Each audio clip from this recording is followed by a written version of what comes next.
This is the joint meeting for Northwest, Central, and Coastal Planning and Land Use Committees for San Pedro. And this is our monthly meeting for June.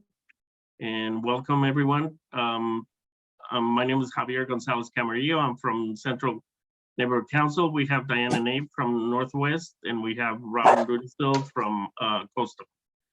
So we welcome everyone. And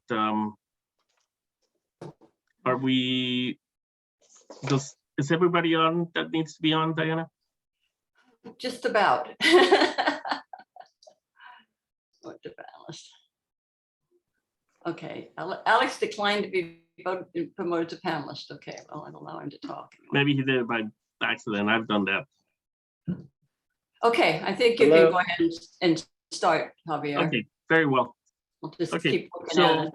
We'll get started with our meeting. The first item on the agenda is going to be a presentation on updated plans for 511 South Harbor. The new owners are Trammell Crow Development Company. And just want to remind everybody that this is a project we've already seen, that's already approved, and it's ready to start construction. So just for reference on the comments, please. So we have Alexander Valente for Trammell Crow, and I believe he's going to do the presentation. Alex? Oh, hi, and I'm trying to get myself on video here, but I'm not sure how to do that. Can you hear me? Yes, we can hear you. Who's going to show your slides, Alex? Is it James? James will pull open the slides. Okay, because I need and maybe I'm not really sure why my I can't see myself. lower left corner. Well, you know, I tried to promote you. Maybe it's because you weren't promoted. When I told you to promote you to a panelist, and you declined. You want to accept being a panelist. Okay, I think I'm doing that. Yeah, now you should be visible. Oh, there we go. Nice to see everyone. Success. Thank you. Now we can see you. And maybe James, if you don't mind, maybe thank you. I just wanted to, maybe before we jump into the presentation, just wanted to introduce everyone from our team who's here tonight. So one, a big thank you to Diana for having us on tonight.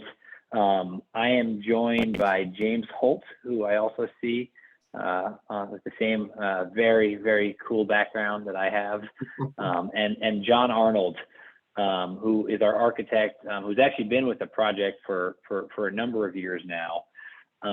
Who I guess we inherited him, but we've also worked with him on many other projects. So there was a very good degree of comfort there. And I'm Alex Valente. James, myself, Brad Cox, and Gus, who's actually our new intern, who's behind me. We make up part of the multifamily team here for the Trammell Crow Company. And maybe with that, we'll pull up the slide deck. We'll go very quickly through kind of a Trammell Crow background, and then we're going to walk and kind of show you guys where we are with the project. We'll show you a few things that we've changed. We liked it before, but we think it's even better now. And John and the team have spent a lot of time on it. And I guess in terms of kind of where we are overall, like Diana said, we are kind of getting ready to start construction here in a few months. So we're very, very excited. We've had a few issues with the Grinder restaurant, with some vagrancy issues, and we've been very aggressive about making sure to take care of that. We've probably boarded the place up about 3 different times now, and had to cover up some graffiti a number of times and re-secure the fence a number of times. But we are trying our hardest to keep the site looking good here until we start construction. So with that, thank you guys again for having us. James, next slide. Just Trammell Crow Company, we've been around for 75 years now. So we've got about $30 billion of projects in process right now. We've been developing in Southern California for over 50 years. Just want to let you guys know that, you know, we are reputable developers. We are a wholly owned subsidiary of CBRE, publicly traded company. And at kind of a visceral level, just our goal when we go into any community is to get invited back. That's kind of what we wear on our sleeve, and kind of why we're here tonight. Next slide, James. We have 18 offices across the U.S., and we've actually expanded it into Europe in the last 2 years. So we have, you know, got a big national and now international footprint. And most folks, the pictures here that it's really hard to make out. Everyone who kind of runs one of these BUs have generally been with the company for 20 to 25 years on average. So just a very deep, experienced group here. Next slide, James. We've been voted as the #1 development firm across the U.S. for about 8 straight years, from Commercial Property Executive. Won tons of awards. Again, we just take it very seriously in the kind of project that we take on. We're very selective and making sure we do great projects for our investors, for our community, for our partners, you name it. Next slide, James. We do all product types, office, industrial, multifamily, mixed use, healthcare, life sciences, just great kind of breadth and depth across different product types in all of our regions. Next slide. And really just like we want to get invited back, all we focus on is the best projects on the best sites in the best markets. And we love San Pedro. We love San Pedro. We love San Pedro. Our office is actually based in the South Bay. We got about probably a quarter of our office living down between San Pedro, Harbor Cities, Harbor Gateway, Torrance, Rancho Palos Verdes. I mean, we're very local to San Pedro, and we love this site here on Harbor. Next slide, please. This is a recent project that we just finished with the County of Los Angeles. This is in K-Town, at the corner of 6th and Vermont. We were very proud of this project. It's the new headquarters for the Department of Mental Health. This is a local project that we did from here in the South Bay. Next slide, please, James. This is a recent project that we finished. Again, actually, it was another county ground lease, La Plaza Village, 355 units, 43,000 square feet of neighborhood serving retail. Right here in El Pueblo, right near Chinatown and downtown LA, right adjacent to Union Station. Next slide. This is a fully leased and stabilized property. This is another project we just finished here in LA, in Chinatown, 318 units, recently stabilized. Frankly, this area here, Mission Junction, has got some similarities that we really like to San Pedro. A lot of kind of cool stuff going on there, and we're really proud about this project. Next slide, James. And this is probably the biggest project that we're working on right now. This is at the terminus. This is in North Hollywood, at the terminus of the red line and the orange line. 2.2 million square feet with Metropolitan Transit Authority. 1,500 units, 500,000 square feet of office, 100,000 square feet of retail. We partnered up with MetLife on this, and we've been working on this for 4 or 5 years. We're midway through the CEQA process. And next slide, please. Okay, and with that background, I tried to make it as brief as possible, Diana. Thank you. We're here to talk about 511 Harbor. This was actually the original rendering that was stamped and approved by the city of LA that I think you guys saw about 1.5 years ago when the project was before you. We closed on this site in March of this year, and we are well on our way to about kind of halfway through our construction drawings right now and kind of gearing up for a construction start here in October or November. And I think at this point, I'm going to hand it over to John Arnold, our architect, who's going to go through the remaining slides. And actually, I lied. I apologize. One more slide for me. We just wanted to, next slide, James, just let you guys know that we've been spending a lot of time in the San Pedro community, really over the last 1.5 years here, really focused on this site and this submarket. This is kind of part of our branding presentation. We've just spent a lot of time interviewing folks in the neighborhood, interviewing and researching the waterfront itself, researching the port. We think we know a really solid amount of history here of San Pedro, the port, kind of the immigration story, and we're really kind of proud to highlight that. Next slide, James. And we thought this slide would just really be fun for a few people on the call or on the Zoom call to see. That is the name of all the businesses that have existed right there on Harbor on this 500 block. And you can kind of see in that picture on the left, that's the City Hall building in the background. That is what 500 to 600 Harbor looked like about 90 years ago, right around the time of the Long Beach earthquake. So just some cool names there that we thought you guys might appreciate. Next slide, and this slide, I know the slide deck we sent around, and Diana can share it too if you can't see the names right now. And with that, I'm going to hand it over to Mr. John Arnold.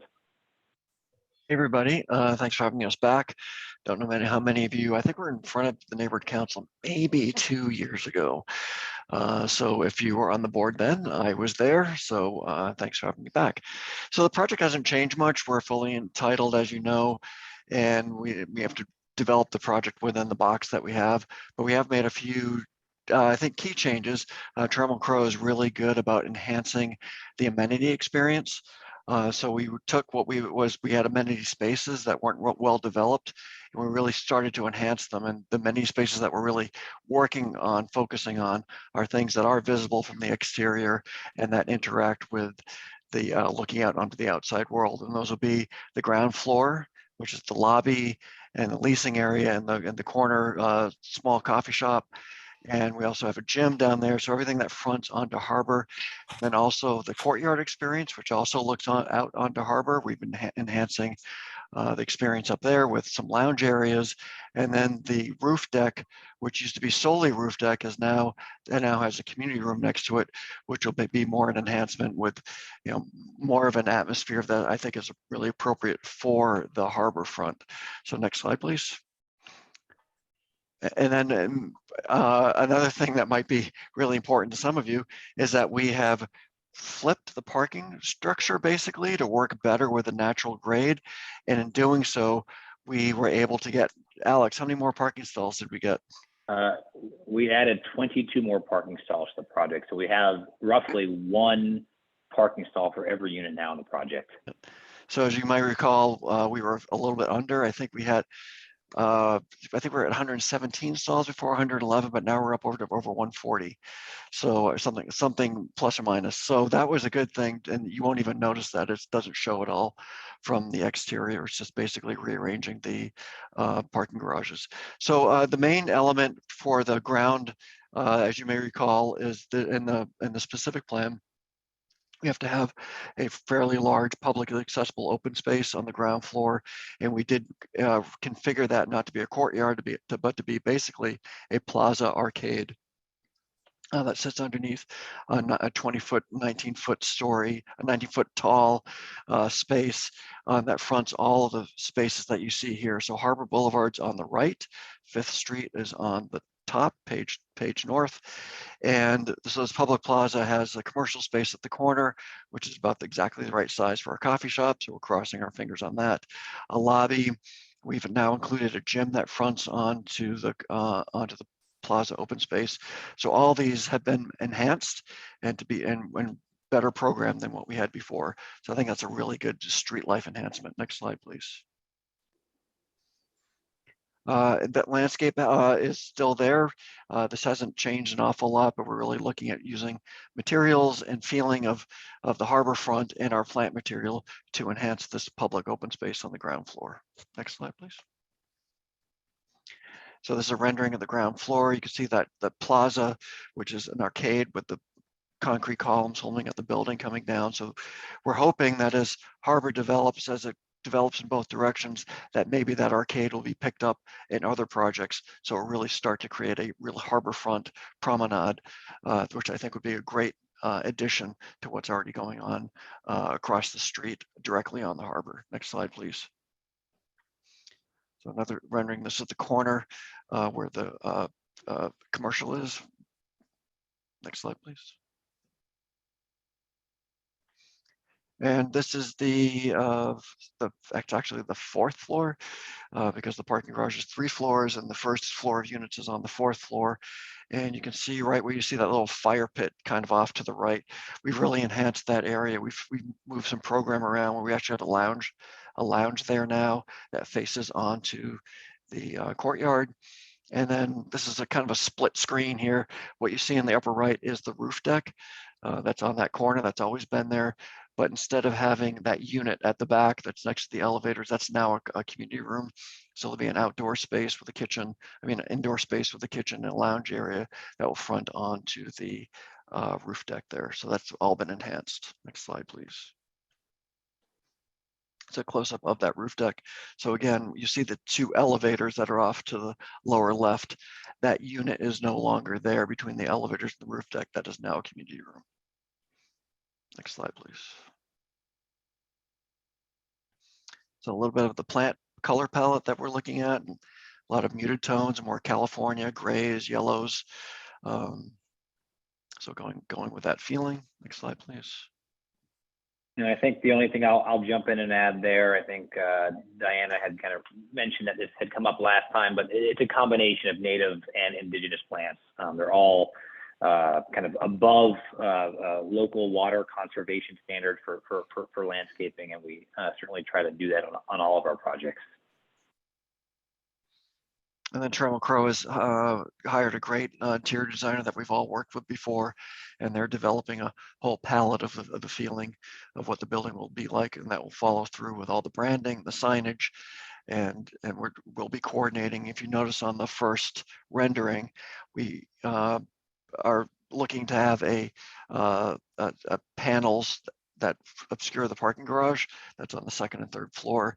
And so we're working with the interior designers to make sure that that motif that's on those panels is integrated into the interior design and the branding of the building to make sure it all harmonizes. Next slide.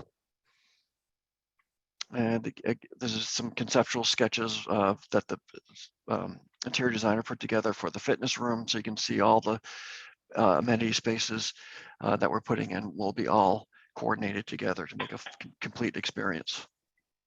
Next slide. Again, more of the same. Alex, do you have any words, any key words from the interior designer, what they're shooting for? You know, look, this is just some imagery of our gym. I think we've kind of got a little bit of kind of call it a sandy beach feel. Maybe to some of the colors that we've selected.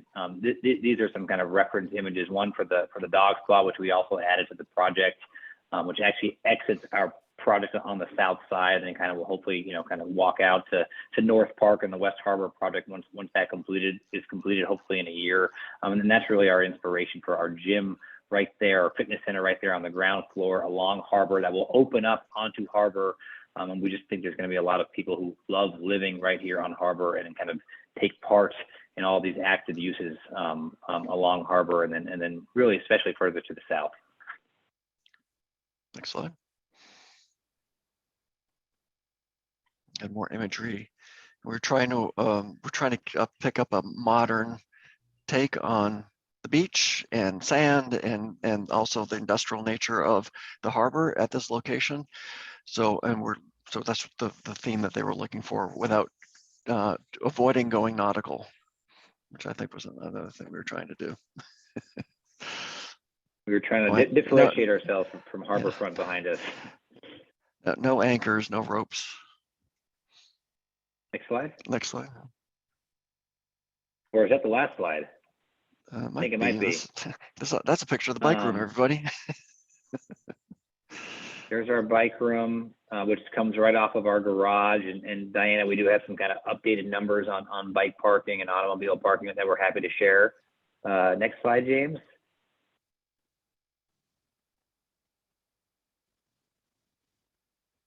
Is the last, okay, there's just inspiration imagery for our bike room. Next slide. And you can see this is the revised top floor with the clubhouse next to the roof deck, but otherwise the unit mix, the configuration of the building has stayed the same. And one enhancement, Alex, have we made it so with the balconies on the front? I know this was just something that happened last week. We are adding where I think we're seriously considered to add, or we already have added more balconies at the front to make it more of a waterfront project with lots of glass balconies. So we're wrapping the two corners there with more balconies, which we think enhances the architecture and the outward appearance of the building. Next slide, James, please. Some more imagery from the roof deck, and I do think this is actually the last slide. And maybe with that, James, if you would sort of remove the screen share and just, we wanted to make ourselves accessible to answer questions. We're very appreciative of you letting us present our project here. We're very excited about the direction of it. It's been a long road coming. Again, we closed in March, working our butts off right now to get this thing under construction, working our butts off to make sure that the grinder, the sort of the shuttered grinder restaurant doesn't become a sort of a blight on the neighborhood. We are up against, you know, a very difficult kind of construction cost escalation environment right now, but we're doing everything we can to manage that. Luckily, you know, we work on a number of projects here, and we're kind of spending every kind of waking moment of every day right now trying to make sure we kind of get pricing for the project that works, and we are fully set to get this thing under construction here, definitely by the end of the year, and hopefully by October, November. And maybe with that, yeah, happy to answer any questions that y'all have. Thank you for the presentation. It's great to see the evolution of the project, and definitely great to see that it's moving forward. We were kind of wondering what was going to happen for a while there, but I'm glad to see you guys take over and start that. We have a few hands up, so we'll start with Linda Alexander. Javier, Diana. sorry, we've had a hand up for almost right after they started speaking, so maybe we should take that one first. That was 1+7 Pro, whoever that is. Oh, I don't see it on my screen. So it's in the attendees. Oh, okay. Oh, I see. Yes, I see now. We'll take 1+7 Pro. Do you have a question? Comment? Go ahead. Can you hear me? Yes, we can hear you. Okay, this is Craig Goldfarb. I was trying to get in, and that's why my hand was raised. Okay. No problem. Take care of it. You're in, so you're good. Linda? Yes, thank you for the presentation. It's exciting that it's going to be coming online, perhaps within my lifetime. Could you remind me how many units there would be? There are 137 units. Thank you. I really appreciate that you've added parking as well, because our downtown has become really challenging, and so we need every space we can get. Thank you. You're welcome, and we're well aware. By the way, we hear it a lot, and we had the same motivation. So, thank you. No, go ahead. Thanks, Javier, and thanks for the presentation. I had a question about the parking, and thank you for adding more. Are all the parking stalls accessible individually? Like versus tandem parking, for example? Not all, but there are some tandem, but no, Alex, I can't remember. Did we add tandems? I don't think that, I think a lot of the stalls that we added were individually accessible, but remind me. I want to say we have something like 12 tandem stalls. Yeah. It's a low percentage of the overall number of stalls. So when you say 12, does that mean 6 and 6, or does that mean the 24 total spaces? 6 and 6. And I'm not, please don't quote me exactly on that, but it is a low percentage of the overall number of stalls. Okay. Yeah, because sometimes they put in like a whole bunch of tandem spots, which are hard to get to, because if somebody's blocked in, then they can't get out. So the more individually accessible stalls, the more useful it is. And definitely thank you for adding more. Regarding when you mentioned specifically, you said that there were drought tolerant plants, and then you also mentioned native plants. Are those Southern California native plants or just native to California? Because we like to see Southern California native plants wherever possible. So I don't want to get too much in the weeds, but if I know that there's kind of a mixture of stuff. I know there's some deer grass in there, which are native. Agaves are Mexican native, so they're kind of native adjacent. So I think there's a mix in there, but I haven't studied. I'm not the landscape architect, but we are sensitive to that. I know I'm personally sensitive to that to make sure they're native. But if you want to give us your email address, we can actually, if you're really interested in it, we could actually hook you up. And if you have any suggestions for substitutes, that'd be The great. person, Alan, who is going to follow me will have lots of suggestions for substitutes. And I just wanted to make one comment. In the dog spa, you did have a cat in there too. I should have said pet spa. Anyway, thanks a lot. And following up on, thanks, Noel, and following up on Jonathan, we haven't actually finalized our plant selection yet. So yeah, if you have thoughts, we'd love to hear them. Can't make any promises, but John and Dwayne Border, who's our landscape architect, are very, very sensitive to plant selection and love to go native. So I think we'd love to hear your thoughts. And we'd Great. also like to hear what works in San Pedro, because there's more salt, there's more humidity, there's more everything. So I think whatever native plants you all have gotten used to that do well, different from what we do in Los Angeles. So definitely give For us sure, we do have a Southern California urban greening plan with suggestions in there too, but I'll be happy to suggest, and Alan, who's going to speak next, is the super expert on this. So, That's what I was gonna say. Alan France, go ahead, and he's got plenty of information to share with you on that. Thank you, Javier. And thank you for the presentation, which I think is very helpful to see how you've updated things. I would certainly echo what Linda and Noel have said, how pleased we are at the effort you've made to increase parking.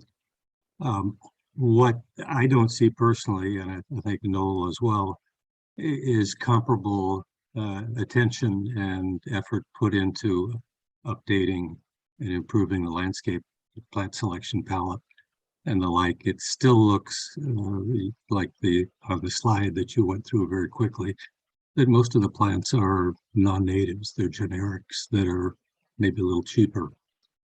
But we like to think that San Pedro is not just a generic town, that it has a distinctive history and natural history.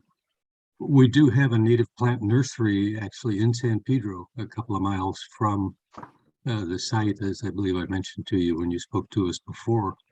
And there are other sources of native plants, and indeed a growing number of more commercial nurseries are also providing at least some native plants. So there are a number of organizations locally that would be happy to work with you to devise a set of sources and a palette for your design purposes. And if anybody with your organization would be interested, we actually have at the end of Western Avenue, the White Point Nature Preserve, which has a native plant demonstration garden where you can see what plants do well and might fit into your design intentions for this site. So thank you. How Thanks, about, Alan. Alan, if I just send your contact information to Alex and let them John. give you a call? That's fine. Does that work? And Alan, perhaps if your game, maybe, you, myself, Dwayne, who's our landscape architect, John, maybe we can go tour the nursery together and just kind of do it in person. The nursery is a little tough to visit. It's a military site with pretty intense security. So I would recommend going to White Point, which is a few miles further, but is readily accessible. Thank you, and thanks, Diana, for sharing my contact info. I'll reply with the team on it, Alan, and would love to set that up. Diana, you had a comment? Yeah. I share everyone's thank you, particularly for the parking, but also for the other upgrades that you've made, and also for the attention that you have paid with the graffiti and the homeless situation there around the existing site. The question I have has to do with alternative forms of transit. We talked about with the previous developer was having things on site like cargo bikes that could be borrowed, maybe a car share, a variety of other kinds of things that would get people out of their cars, and wondered if you had looked at any of those ideas. The answer is yes, we have. We're very sensitive to it.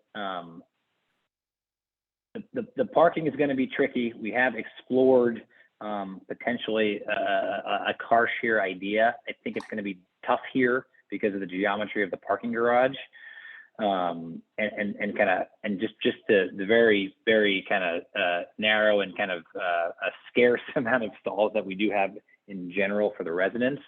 On most of our projects, we end up doing a bike share or having kind of bikes for residents. Yeah. I think this location, just the fact that it's on harbor, and it just lends itself so nicely to kind of walking and biking. I think that will kind of assist in taking people out of their cars. I also think, look, I'm only personally back in the office about 2 days a week right now. I think for a lot of places like San Pedro and maybe a lot of places kind of with really kind of cool, neat downtowns across LA County, I think a lot of neighborhoods like that are going to experience, renaissances in some way because of COVID and because of the fact that people aren't going to be going back to the office, 5 days a week anytime soon. I think a lot of folks would agree. I mean, it's probably a pretty debatable topic, but I think because of work from home and we are adding a co-working space into the project to help dissuade people or really help persuade people to work from home more and kind of just, invest in and enjoy living in San Pedro. So we've added this co-working space on the 3rd floor that we're really excited about. We just did it on our Llewellyn project that we showed on screen before. And it gets used a ton by residents. Frankly, it was a project that we opened up during the pandemic in April of 2021, and it got just an unbelievable amount of use and just makes it much easier to kind of work from home and just feel comfortable working from home. Because sometimes it just feels nice to get out of your apartment. I mean, even if it is just to go down to the 3rd floor, but it does kind of keep you maybe from getting in your car and have to drive to an office. So we share that sentiment. And I think as of right now, we'll most likely have bikes at the minimum for residents that they'll be able to take. And I'm happy to say that Thank the you. co-working space that Alex just mentioned, that wasn't there before.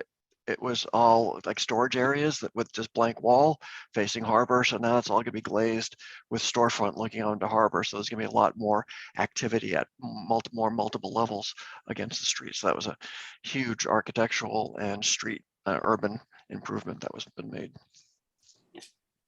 Thank you. Let's see, Rock had a question, but just left. Pat name. Yes, hi, I have a few questions. I noticed that the entry is on the lobby is on Harbor. Is also an entry on 5th where the head-in parking is, where people parking over there have to come around to the front to Harbor to get in. That's one. The second one is, are you using any density bonuses of any kind on this project? Third question I had is, you mentioned partners, that you partner sometimes. Do you have any partners in this project? And if so, can we know who they are and what would their role be in the decision making? That's it. Sure. Maybe I'll start, and John, correct me if I get any of this wrong on the entrances. But of course, the one vehicular entrance is on 5th, which I think we showed you before. There is also a pedestrian access point on 5th that can get you into the garage.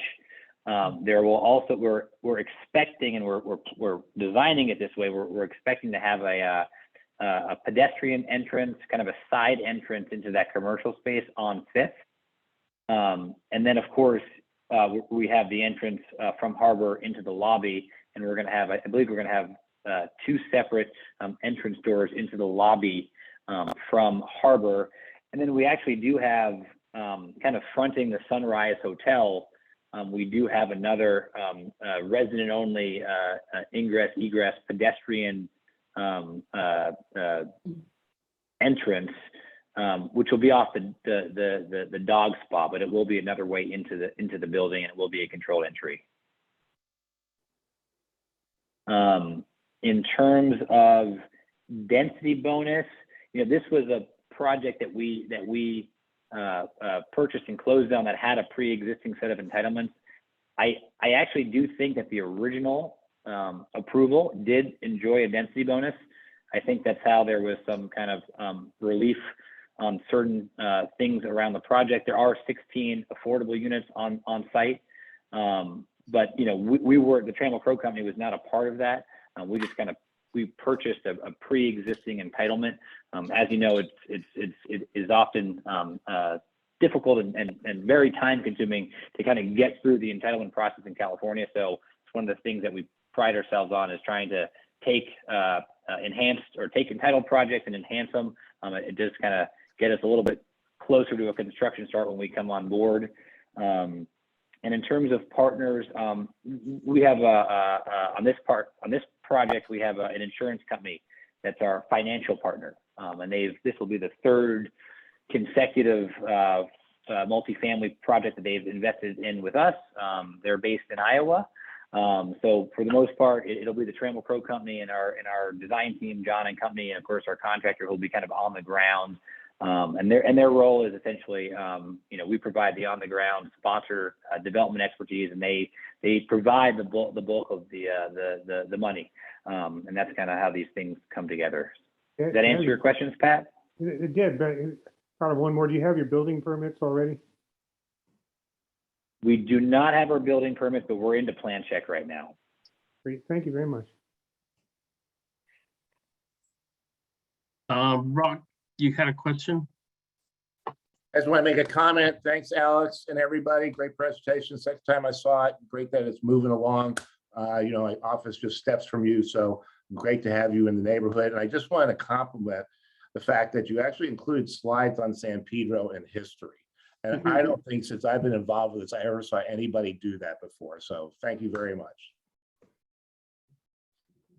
You're welcome. It's really been a joy. Look, I'm from New York City, but I've been in LA 18 years now. It's just been a joy to get to know San Pedro. Honestly, authentically, we love hanging out down there. We took our entire office out to First Thursdays, I think like 2 or 3 weeks ago. We just love being a part of the community, and you're going to see a lot of us. Adele, Philly, do you have any comments? Yes, thank you. I know that you're a wonderfully successful giant corporation. Is it the practice to hold on to these properties and manage them, or do you sell them once it's built? So interesting question. Great question. In terms of management, we almost exclusively do third-party management. So we're using Greystar on our 2 other kind of existing multifamily projects in LA right now. They're probably the biggest, most professional property manager for multifamily that you can find across the country. I think they manage something like 100,000 units, and they have a bunch of projects in San Pedro, or at least in Long Beach. So we use third-party property management, and we are merchant developers. So we will come in, we will develop a project, and we will typically exit. That said, our partners, like principal real estate investors, are generally owning for the next 30 to 40 years. So we're usually building into our partners' portfolio for a long term. So basically everything we do takes on a very long-term perspective. But we are merchant developers, and we've been set up that way for the past 20 or so years. But again, it is our goal to find another site here in San Pedro and be a partner here in San Pedro for as long as we can be. Our other project, Llewellyn, we're just kind of getting bought out of it right now by principal, but they'll be in that Chinatown neighborhood for the next 30 years. Well, I'm assuming that this project is located in the downtown San Pedro Opportunity Zone. So I wondered if that might be an inducement for you to remain as an active partner for the 10 years, or I'm assuming that it is, because it sort of skips around a little bit down there. It is in the opportunity zone. It hasn't influenced anything that we've been doing though on site, and it wasn't any kind of consideration in Inducement terms to of hold how it. we finance the project. Okay. And it might be for our partner. It might be for them. They love Southern California multifamily, and they've been around for I think 60 plus years, kind of almost as long as Trammell Crow Company. So they're definitely good long-term community focused partners. So, and what about price ranges? I noticed you do have a fair amount of studios. What is do you have like 3 bedrooms, or what is the premium? What do you think? I know it's a little early on yet, but what in the back of your mind are you thinking the rental rates would be? Sure, and I'm looking at our unit mix right now. We've got 30 studios, 81 bedrooms right now, and 27 2-bedrooms. For the 16 affordable units, those rents are specified by City of LA Schedule 6. In terms of our rents, we're roughly benchmarking them to just below Harborfront, below us, or behind us, I should say, which is the Holland project that I'm sure that you're aware of. So we're essentially planning on keeping our rents today are kind of like in line, and usually because they're a little bit bigger than us, probably inside their kind of the chunk rents that those folks are paying. Okay, but do you have any 3 bedrooms, or what's the largest square footage? No 3 bedrooms. Okay. Thank you very much. No it was a 3 bedrooms. very nice presentation, and we're all so delighted that you're moving forward and quickly. If you just closed escrow, you're on the speed course. We are working our butts off to get there, but thank you, It's Adele. appreciated. Thank you. Thank you. Diana, did you have another comment? No, I think that's it. I just can't figure out how to put my hand down. Sorry. Oh, okay. Well, you're gonna get tired. Maybe Jason will figure it out for me. Thank you. I don't see any additional comments or questions out there, unless somebody, I'm not seeing, but I don't see any. I was just gonna say, looking I have back one. at I'm your. sorry, I was trying to raise my hand. I'm on my phone. Sorry. Correct. Okay. If I would, what are the size you have 16 units of affordable housing? What are the size of those units? They are exactly the same size as our other units. So the affordable units are evenly spread across unit types, studios 1s and 2s, and evenly spread across floors from the 4th, 5th, 6th, 7th, and top floor. So you won't know the difference if you're walking through the building, which one's an affordable unit and which one's a market rate unit. Okay, and they're 1, 2, and 3 bedrooms, you're saying? No. There's studio 1 and 2 bedrooms. Okay. We don't have any 3-bedroom units. Okay. That's mandated by the housing department and strictly controlled. We send them units and they come back with comments to make sure they're evenly distributed.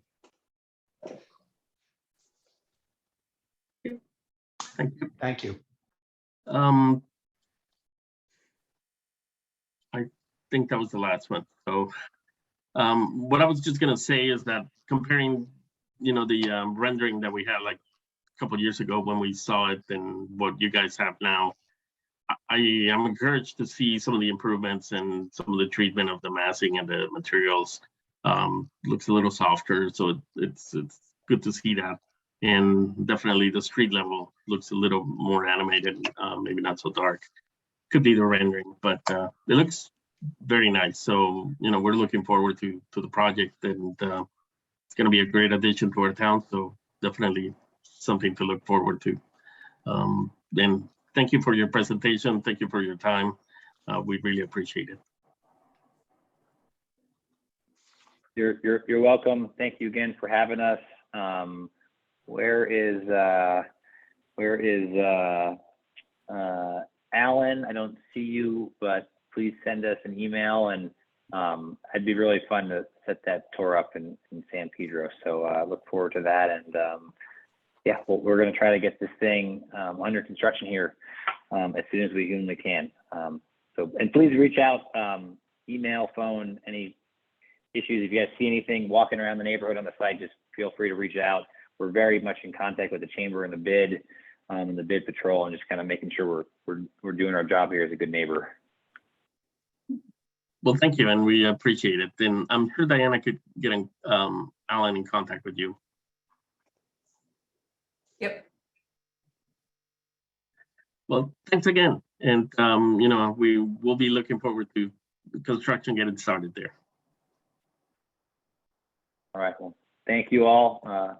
Enjoy the rest of your joint planning session here, and we're available. So thanks again, Diana. Thank you. Well, thank you.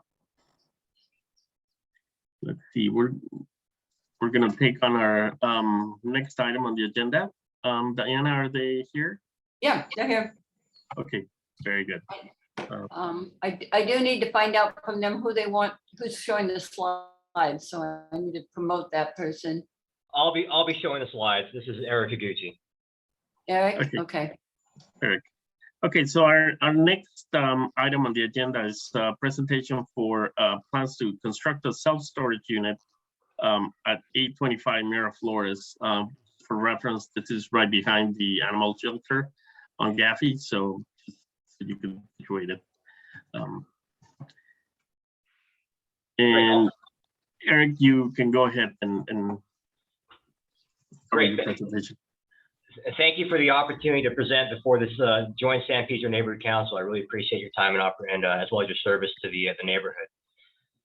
My name is Eric Higuchi. I represent and am part of the ownership of Red Rock Realty Investments. We're the I guess the parent company of the entity that owns 825 Miraflores Avenue. This is my personal cell phone number and personal email address. Feel free to contact me should you have any questions during or after the presentation. Not quite as big as Trammell Crow, certainly, but we do have experience in real estate development.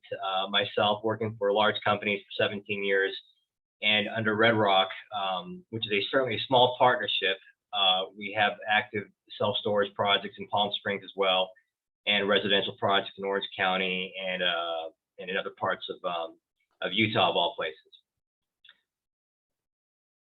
So the project in question today is a proposed self-storage facility on Miraflores Avenue. It's 2 stories. The contemplated gross square footage is approximately 37,000 square feet, and we're providing 20 parking stalls. Here's an overhead of the site plan and floor plan. I'll provide an aerial for context shortly. I did want to point out that our primary and single point of vehicular entry will be off of Cabrillo Avenue, which is a dead-end street that is along our western boundary. We'll have storefront along Miraflores Avenue, as well as enhanced landscaping. And we do have, and I'll go through the adjacent uses pursuant to the next slide. The project in question is highlighted in yellow. It is on 0.8 acres. The current use is a multi-tenant industrial building. Our current zoning is under the CPIO CN2 or Industrial C. We are not proposing a zone change. Our allowable FAR is 1.5. Our proposed FAR is 1.0. The adjacent uses to the west will be single-family homes. To the north are industrial uses. To the east is an industrial use, as well as the Harbor Animal Care Center.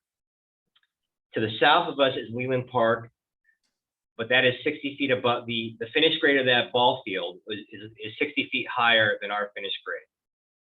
So just to point out, the individuals and folks utilizing that park, their view will not be obstructed by our project.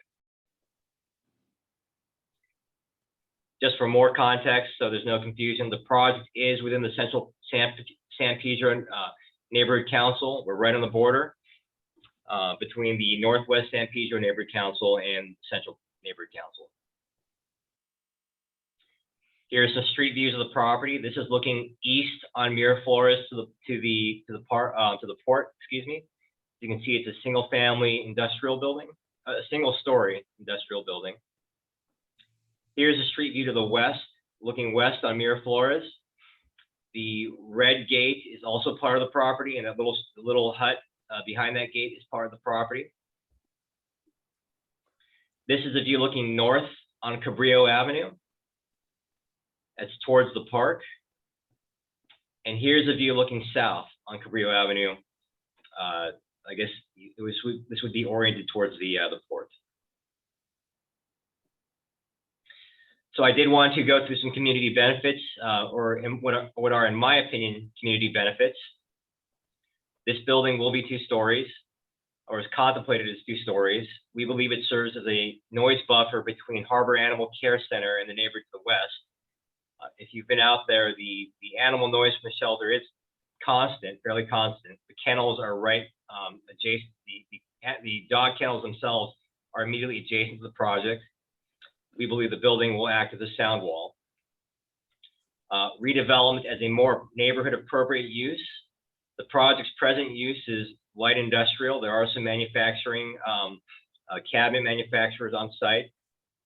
We believe in self-storage is a far less intensive use. It'll have a more limited daily traffic, that building.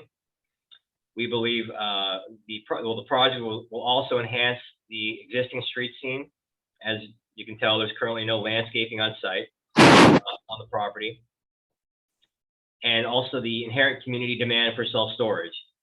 As I think I think it's a good thing that we're providing housing in the city of LA, where we do have a housing crisis, not just in LA, but in the state of California. But we are seeing average unit sizes decreasing. And I can attest, having lived in some small apartments myself, there is a need to store outdoor activity equipment. I had a self-storage bay just for camping equipment, baby furniture if you're starting a new family, or looking if you've had 1 child and want a 2nd child, and family photos. By which I mean I inherited a lot of family heirlooms as people pass away, and I had nowhere to store them, but was not going to throw them away. So that concludes my presentation, and I'm happy to answer any questions you may have.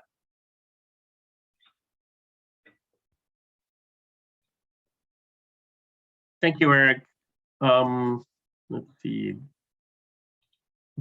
Don't see any hands come up yet, but one question I had is, what are the hours of operation?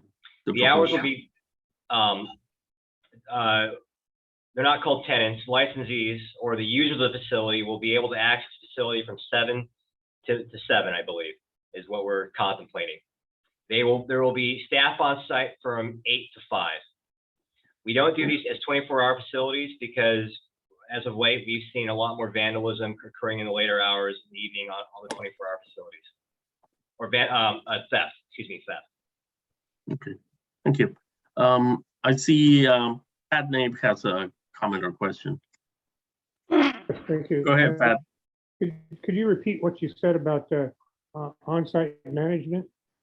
We will have an office on site, and it'll be staffed from 8 to 5 every day except for Sunday. But the users will be able to access the site for what hours? 7 to 7. 7 to 7. I've always been curious about what controls these kind of places have on what can be stored. And I'm thinking about, volatile agents of various kinds and things like that. Or, Sure. Yeah, go ahead. So we can't prevent nefarious behavior, but our license agreement does not allow volatile VOCs or any chemicals or hazardous materials. That would also be a condition from the city. In addition, a big question we get, a question we get is, are you able to prevent people from sleeping in the facility? They're not allowed to do that. That's why we have a lot of cameras in the corridors that we're monitoring that. And we will also be monitoring for people bringing in, paint cans, which are flammable, or other chemicals.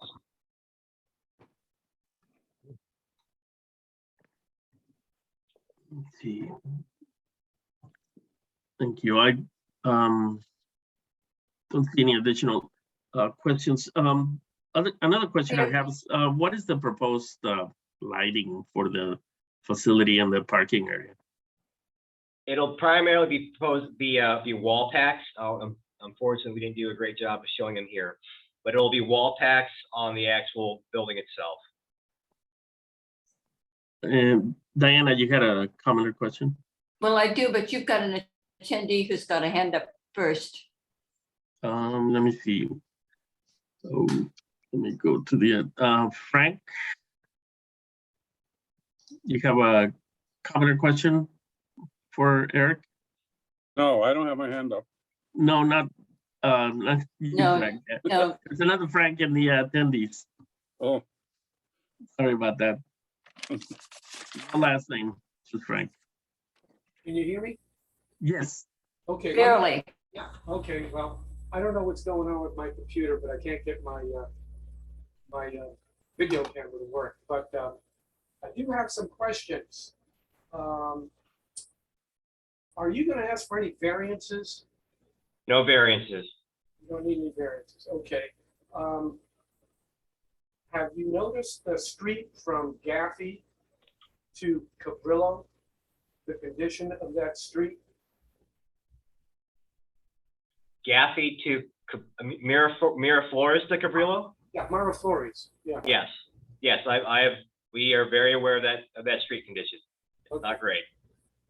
Is there anything we can do about that? I certainly, I can't promise that anything. It's a public street, and there is access, pedestrian access from Leland Park to Cabrillo. So we are moving forward with building this. We will be long-term. If we build it, we will be long-term owners. We will have active management to the best we can to prevent overnight sleeping on that street. It's a big problem. Yeah, it is. I think you're going to need security.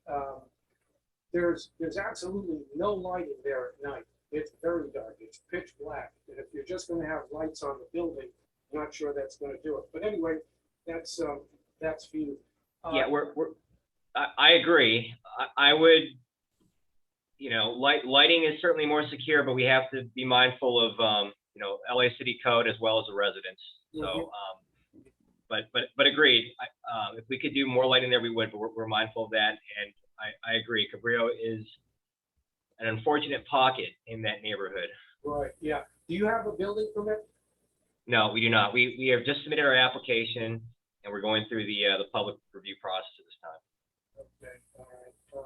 You do own the land. You're part ownership of that land now, huh? We own the property. Yes. Yeah, there's a little industrial storage piece of property right next to you. Do you have any idea what's going to happen there? No, I've spoken to the family that owns that. They live in Ranchos Palos Verdes. I've put in an offer. They've countered with an offer, which indicates to me that they don't want to sell. I've been by that site many times. They seem to be using it as storage for their family toys, RVs, boats. Yeah. They just, and I believe it's owned by one individual, but I think she has her husband and her boys and other family members just as part of that ownership. So, okay, all right. Yeah. We attempted to it would certainly have been a better project, but we just couldn't work out a deal. How long do you anticipate this project to take to build? Well, it took us a long time to get to this point, and just the reality of the pandemic. LA being a very big city and we're a small project in a big ocean. We're hopeful that we can get through the entitlement process in the next 2 months, and then we have to start the process of building plans, and that'll probably be 6 to 8 months before we get a permit, at least. So that's optimistic. Yeah.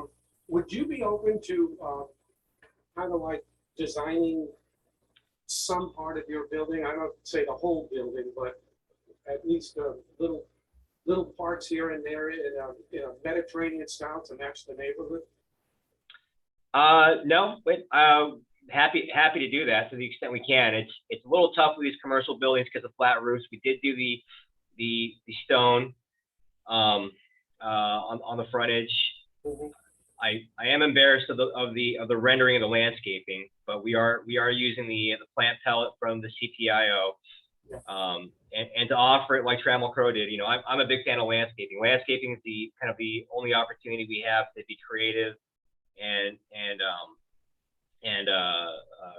really showcase design nowadays. So I'd love to hear where that natural and native SoCal plant palette is, because frankly, the plant palettes we're provided with oftentimes in design guidelines aren't correct. But yeah, we can look at a more Mediterranean style. Yeah, good, okay. I like your setbacks, that's fine too. Miraflores Park neighborhood would welcome this project. Good luck to you. Oh, much appreciated. Thank you, Frank. Let's see. Diana, you had a comment, or was that from before? No, I actually did. I wanted to ask about the picture that shows, I guess, the side view that shows the green fencing. I'm not sure. Yes. What is the material? I think that's meant to be a hedge. Yeah, that's our attempt to be a hedge. That's a hedge. Oh, okay. Yeah, Thank you. It's going to be a 6-foot wrought iron fence with a 6-foot hedge in front of it. We're a little limited with our SketchUp abilities. Okay, thank you. Dan Dixon, you have a question, comment? Yes, thank you. Will the parking lighting be on all night, or will it be controlled? The parking lighting will be on all night. Okay, have you had any contact with the folks at 851 Miraflores who? Yeah, James. You have? Yeah, James Brooks, this gentleman right here with the Yes. the dual with the inexplicable $3 million house. Yes. Yeah, and the dual wielding garage. Yeah, Yes. I've spoken with him and have given him my number. I've told him to report any activity on Cabrillo Avenue, and I'd offered to help. He seemed very happy with the project. Okay. But he's not complaining to me, frankly. Just seems like lighting mounted on the building, projecting into the neighborhood rather than along the fence line projecting towards the building may be uncomfortable for them over the long haul, but if he's aware of it, that's fine. Yeah. Thank you.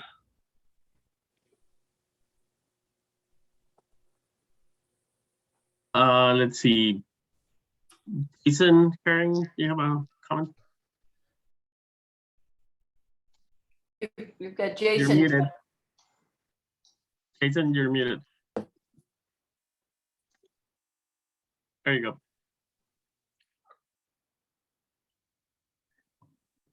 Did you have a comment, Jason? We can't hear you still for some reason. Well, while you're waiting for Jason, I had a second question. Okay, Diana. Sorry. I want. Did you just say Pat? I wanted to make sure that there's no in the parking lot outside that there won't be allowed any storage of cars or anything else in that outdoor area. No, we're not allowed to store cars in that outdoor area or have additional storage. Or bikes. We have boats. indoor bike parking, long-term bike parking in the rear of the building, as well as bike parking out front. Yeah, thank you. Yeah, we are, in my opinion, we're overparked for a self-storage facility based upon traffic counts we've done for other projects. Yes. Okay. Can you hear me now? Yes, we can hear you now. Okay. Go ahead, Jason. So there are some substantial sized pine trees along the sidewalk there. Are there plans to remove those or keep those intact? We were planning to remove those. That would be disappointing. We can look to preserve them. I think they were considered invasive. I apologize, we don't have our landscape architect on here. I think they were considered invasive or potential. We really don't have an issue maintaining them or keeping them as long as they're not impacted by the grading. Yeah, they're quite tall and old growth pine trees that would be nice to retain, in my opinion. We'll look to that. Thanks, Jason. Pat, I saw you had your hand up. Do you still have a question? Yeah, just, Great minds think alike. Diana asked my question. Okay, good. And Diana, you, Yes, because I can't lower my own hand. oh, I see. Jason will have to do it for me. Can lower everyone else's but mine. Sorry about that. Done. There you go. Very good. Let me see. I don't see any additional comments or questions.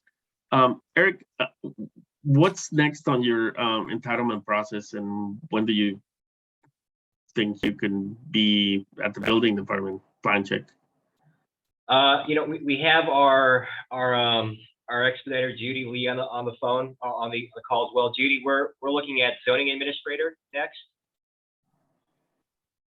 Yes, so the discretionary approval that we're asking for is a conditional use permit, because we're located, a self-storage use located within 500 feet of a agricultural or residential zone or residential use.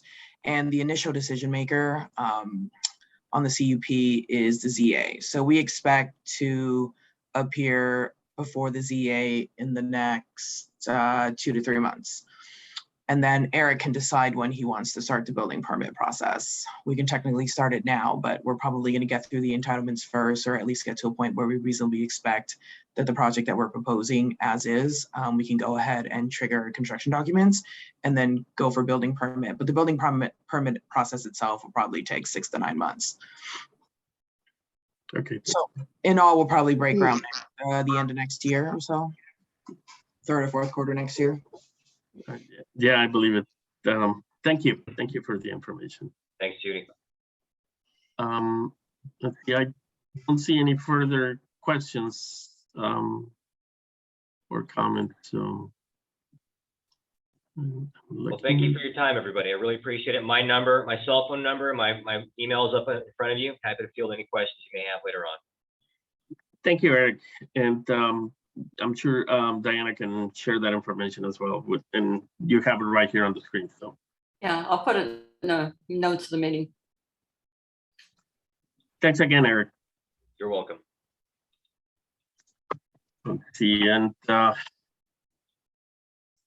we're going to move on to our next item, and that is updates on other items of interest to the committee.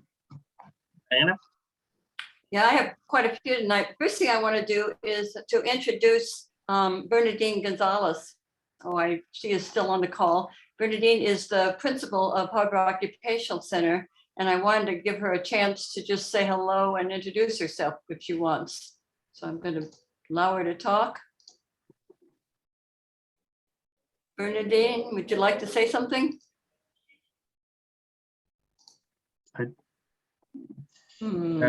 If she's muted, I don't know if she's able to. I'm not hearing her. Maybe she's away from her computer. Isn't hearing that. Okay. Well, there's a lot going on. And one of the things I put on the agenda was a link under the updates. It's a link to the building and safety website where you can actually look to see if building permits have been issued for a specific project. You can also see the status of violations that have been filed. I'm going to talk about a couple of things how I used it recently, just to give you an example. I used the site to track the complaint that Northwest filed about Viper rentals on North Gaffey. Well, we think that they're out of compliance with the CPIO. So it turns out Viper never even applied for a building permit, and so it was never even reviewed for compliance with the CPIO. But I was able to use the website to find the contact information for the building and safety inspector on the project and spoke with him. And he told me the building and safety has now referred this case to the district attorney for prosecution. I also used the site just the other day to look up a property at 1430 West 9th Street, for which our neighborhood council received a notice of a demolition permit. In looking it up, I found that the owner has applied for a permit to construct 2 3-story duplexes on the lot, but the zoning only allows for 2 stories, and the owner has not applied for a CUP. The building and safety has just assigned a staff person, but I'll be following up with them. So I just gave you this as examples of how you might want to use that website and why I put it on there. The port, the Front Street Pacific Avenue beautification has finally gone out to bid. And they are now hoping to start construction on it in October. That will sure be nice to get that done. The North Gappy Phase 2, which is actually an older project, is currently scheduled to go out to bid in August. And actually, we're getting close to August, so it will finally happen. The connectivity plan is scheduled to go to the Board of Harbor Commissioners on July 14th. And they've selected a group called SWA as the consultant. We've also been told that there are ongoing internal discussions in the port regarding extending the PIP. You may remember we asked for that. And they're looking at doing it in 5-year increments. And then the last thing under the port, I guess, is that the West Harbor is expecting to begin construction this summer with an official groundbreaking party in October. A couple other things. There's a zoning code update that they are initiating for San Pedro, not to be confused with the upzoning that will occur as part of the housing element. The city has adopted a new simplified zoning code framework and system. It was previously referred to as Recode LA. And the planning department has now started to replace all of San Pedro's zoning with what are supposed to be equivalent designations from the new system and zone structure. The project is not intended to change the community plan policies or existing zone. Rather, it's supposed to be repackaging. But nevertheless, we're going to want to keep an eye on this. After the draft of the new zoning is created, maps and information about the zones will be shared publicly online. And that's expected to be by the end of this year. They also will have to prepare an environmental clearance for the project. And then they're anticipating a public hearing in sometime in 2023. So we're going to want to monitor it. A FAQ that they put out was included in tonight's agenda packet. This is an interesting thing. There is an enhanced infrastructure financing district being proposed for San Pedro. And if approved, it would allow the city to finance public projects using tax revenues from new development. So there wouldn't be any costs to the taxpayers. I have invited them to present at our August meeting. And I think that's what they're going to do. They weren't available in July. They're checking to make sure with their funder that they can do that. There's a piece of state legislation you may want to pay attention to, may want to take to your committees. It's AB 2097, and it has to do with parking requirements. It would forbid local jurisdictions such as the city from imposing parking requirements, any parking requirements under a number of situations. So you may want to look at that. You might also want to look at and comment on Council File 220392, which has to do with digital billboards. This is not the one that we've commented on before. The one we did before was in conjunction with street furniture. But the issues, I think, are pretty much the same. This one has to do with Metro. In December, the City Council approved a memorandum of agreement with Metro for a digital billboard program. They did this without any public outreach. They're proposing 34 digital structures that can be seen from the freeway and an additional 22 that can be seen from major streets. And Metro is responsible for the CEQA compliance. They've just started the process, but the comment period on the NOP is already closed. Yesterday, the Plum Committee considered approving the drafting of an ordinance for this, and they approved that out of Plum, so it will be going to City Council. They did this without waiting for the results of the environmental review. So that's that. Let's see if Bernadine is available and wants to say anything. Bernadine, if they're there, would like to say something? I'm here. Oh, yeah, okay. would you like to introduce yourself and say anything? Sure. My name is Bernadine Gonzalez. I'm the principal over here at Harbor Occupational Center. This is my second year here, and I'm very happy to be in attendance at this meeting and appreciate Diana for reaching out to us. And we're looking forward to doing some very interesting work around opening up an MC3 class and helping to meet community needs. So I'm looking forward to seeing you all in person sometime soon. You need to tell them what an MC3 class is. Oh my goodness. Okay. So this is a new term for me. MC3 has to do with construction trades and introducing students to the various construction trades like electrician and construction and laborer and plumbing and all of those different trades to help students determine whether or not that's a trade they would be interested in pursuing. And at the school site, what that looks like is a certification that they get at the end. There are speakers that come from every different union, or the students are able to go on field trips out there to the locations to see about which trade would be of interest to them. So I know that that has something to do with, and Diana could explain it better than I can. It's still new to me. What some of the requirements for the city in terms of local hires. So if I said that wrong, Diana's going to clean it up for me, and we're really excited about doing this and getting our students out there. Thank you, Diana. Well, thank you. And yeah, Bernadine's going to want our assistance in doing outreach for the class when it finally gets approved. Thank you. Date, and that's going to be given by, that I know of, and that's going to be given by Pat Nave. Okay. Pat, you ready? Pat, go ahead. All right. Yeah, Dan, do you want to give it, or shall I go ahead and do it on DFSP? Well, I think you're now you're as up to speed as I am. I waded through all the documents they sent me, so I'll go back and be brief about it. The Navy has made some progress on the DFSP site on North Gaffey Street. I know we've all been concerned about what's going to happen to the ball diamonds and other things that are up there. And they've been kind of tied up with how they're going to treat it and how they're going to comply with the environmental laws.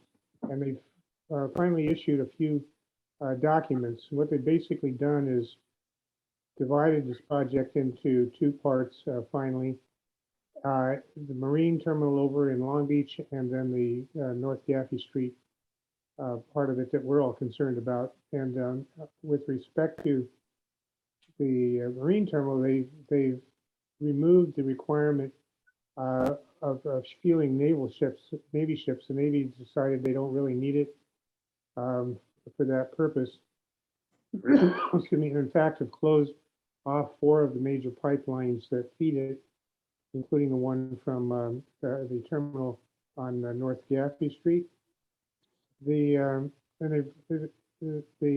status on the North Gaffey is they've acknowledged that they've closed in all of the underground tanks there, and are going to, they think, because of the removal of the requirement that it be suitable or used for fueling the Navy dock over in Long Beach, they think that it's going to make a commercial outlease of that property more feasible. So they're out looking for an offeror for it now, a potential renter.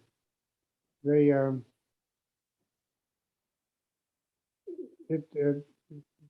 it's a strange procedure in that they get the offers, they get the people who are willing to rent it first, and then they do the environmental work, which is kind of backwards. You decide what your project is first, and then evaluate it, and then you have something that you can put out for lease. But nonetheless, they've done that. There are 3 documents that are not difficult to read, and I propose that what we do is add them to the minutes of this meeting, and then anybody can read them that wants to. That's about it. Thank you, Pat. Dan, you have And anything? thank you, Diana, for all that information. I would just add to what Pat said, that they're, as he said, it's convoluted, but they're trying to decide if further environmental review, let alone remediation, needs to be done. And it really changes the timeline for the lease program, depending on what needs to be done. If nothing needs to be done, in their opinion, then a potential lessee could start negotiating, could start figuring out what they're going to do in the next few months. If there is environmental work that needs to be done, it's well over a year away. And I believe, Pat, I believe that's the way it still stands. Yes, I think that's right. And then the third document that will be on the list, be in the minutes, is a little confusing as to the timing, or whether they've already made a determination that an environmental document, more than a categorical exemption or a what's called a FONSI, or finding of no significant impact, is appropriate. But it looks like they've decided that they're going to have to do more of an environmental assessment than just making a finding that there's no impact. I agree with that. Okay. Robin. Yeah, I just wanted to bring up real quick. Thank you, Diana, for bringing up the digital billboards issue. I'm a member of Scenic LA, so I'm super involved with this now. And we really should bring that through our neighborhood councils. They need public input to that council file. So maybe we could talk offline about doing that. And the main points, as far as I understand it, is that sure, we want bus shelters and need them in certain parts of the city. We need shade at the bus stops, but not with digital billboards that are dangerous in so many ways and distracting, and not that collect all that personal data from people going by. Is horribly invasive. So those are the two main points, but we'll work on bringing something to the group. So thanks. Thank you. Alan? I just wanted to thank Diana too for her summary of developments in the region, and Pat and Dan for their report on the fuel depot site. I was on the community advisory board for that site in the mid-late 90s into the early 2000s. And I know they had to do a fair amount of mitigation, and there are restrictions on land use in some areas where they put clay caps and had other mitigation measures. And I just hope that those are recognized and honored in any transfer of operations on the site. That's it. Thank you. Thanks, Alan. If I may, the total site there is several hundred acres. It's about 350, I think, if I recall. Several, over 300 acres. Some of that is excluded. The ball fields down on Gaffey and the police pistol range and that sort of thing are specifically excluded from the lease. So keeping those ball fields going comes down to a question now of the cities of Los Angeles and Lomita working together with the youth leagues to come to some sort of lease arrangement that won't bankrupt them. But the opportunity to keep those ball fields is there. It's not part of the lease. And Pat, I don't know if you know, but the 2 or 3 big tanks up on Western, I didn't. Right. Did you see anything about those specifically? No, I didn't. They all they talk about is the closing of the underground tanks. So I'm assuming that the above ground ones, and they don't furnish a map that shows the area for the San Pedro terminal. Okay. And above all, the Palos Verdes blue butterfly remains protected as far as I know. Okay. Thank you. Dead Hawk. That's a.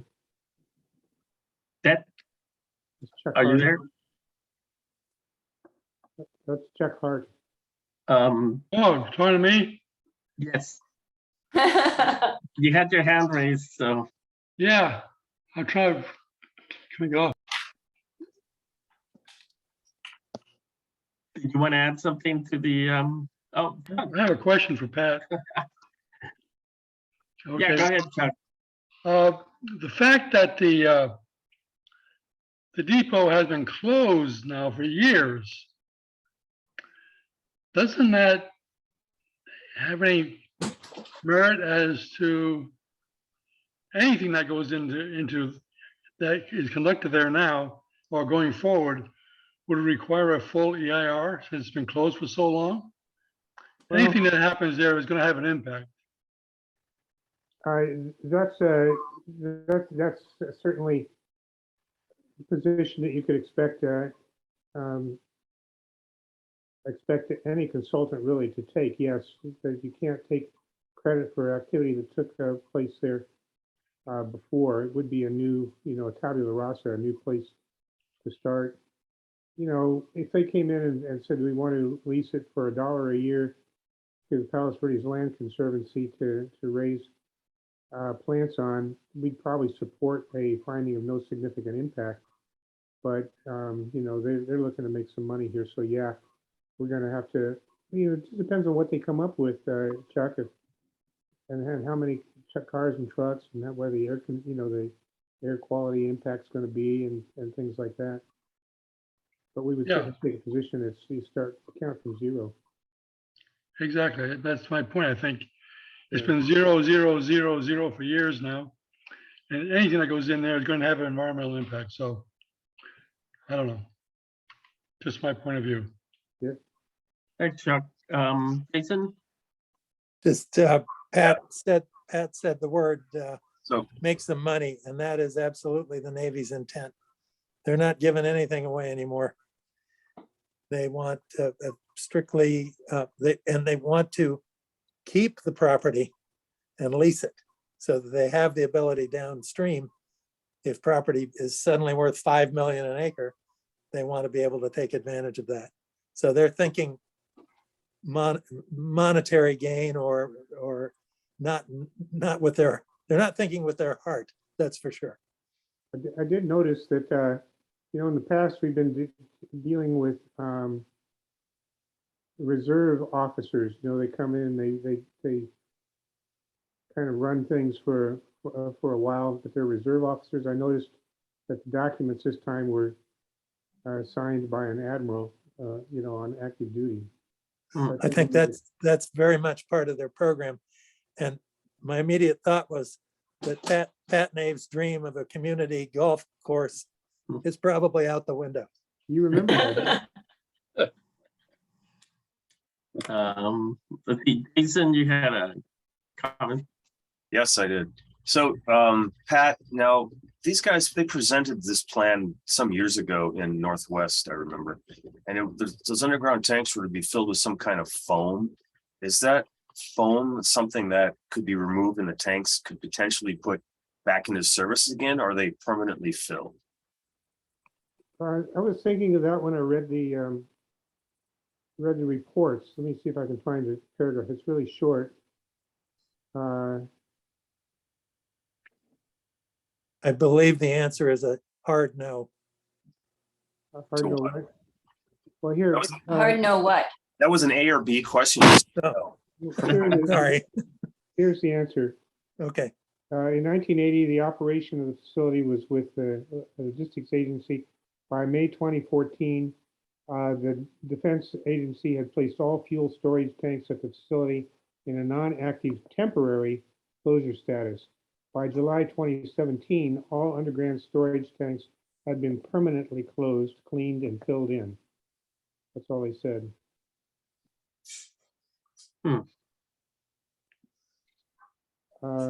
Permanently closed can be functionally permanently, but not physically. So Right. Well, Jason, those the next couple of lines may weigh on this too. In fall of 2018, the Navy proposed reactivating the main and/or marine terminals. In the proposal, the Navy would outlease facilities and related pipelines to a commercial lessee. The lessee would bring all required fueling equipment up to the most recent safety standards and maintain that equipment in a constant state of readiness at no cost to the government. In addition to the conducting commercial operations, the lessee would support Navy ship fueling operations when required.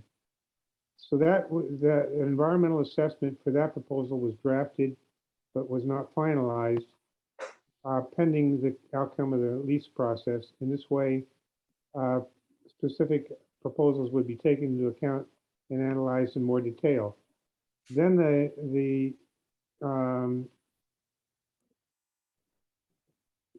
Maybe Dan knows the answer to the question. I'm sorry? Why don't you let Dan, ask Dan if he knows the Well, answer to the question? Well, all right. Go ahead, Pat, you're doing fine.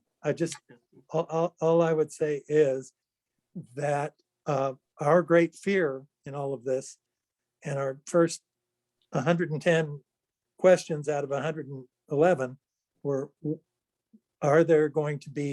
will there be the ability for someone to build above ground tanks on that property?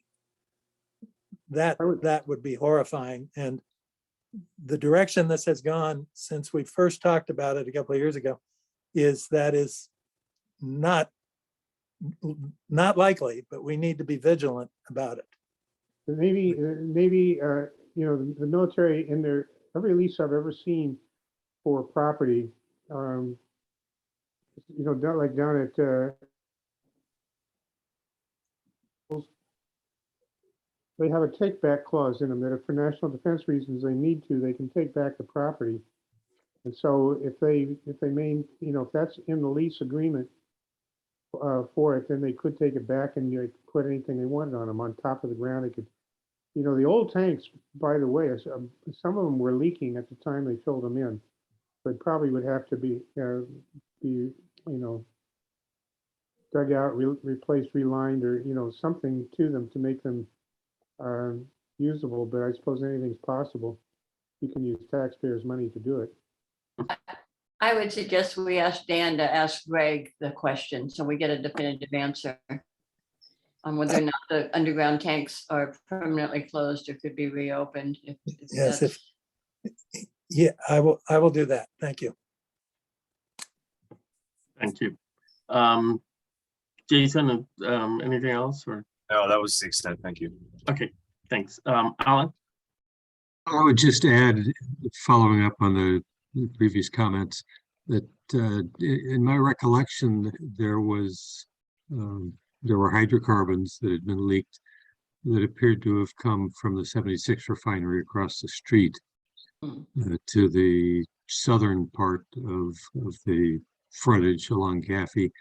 There is evidence, or there was at that point evidence of some spillage during loading and unloading of the underground tanks, but I don't recall any evidence of leakage from the tanks themselves.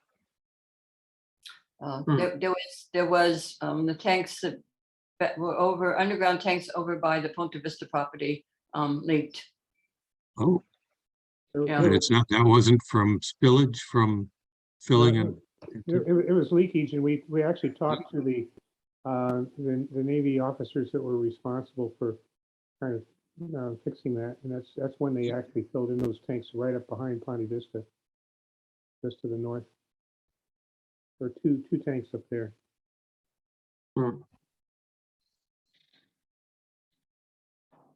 Very good. Well, thank you for the information, Dan and Don. Pat and Dan, sorry. Is there anything else anybody else wants to share? I think we're ready for public comment. Yeah, that's what I was going to ask. Is there any public comment on anything that is not on the agenda? I see a hand up. Darlena Cerritos.